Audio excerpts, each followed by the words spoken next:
আরে আমি খাইছি বউ। এক্সকিউজ মি ভাই। চুপ। আচ্ছা ঠিক আছে। ভাইয়া আমার একটু গাড়িতে আপনি লিফট দিবেন, সামনে আমার ইমার্জেন্সি যাওয়া দরকার।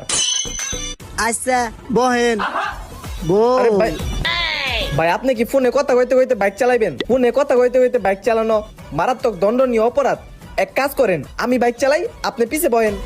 আহো চালাও। ঠিক আছে, বউ, নামেন।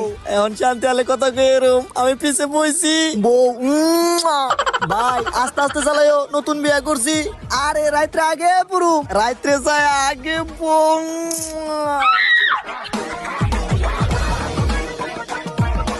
ভাই নামেন, চুপ। এ পড়ছি তো। এ পড়ছি। ও বউ হো, অনেক ঠিক আছে চিল ভাই, করো। জায়গা তেলে। আচ্ছা বউ, আমরা কিন্তু বেশি সমুদ্র পারে থাকুম না, আমরা খালি রুমে রুমে থাকুম, বুঝছো?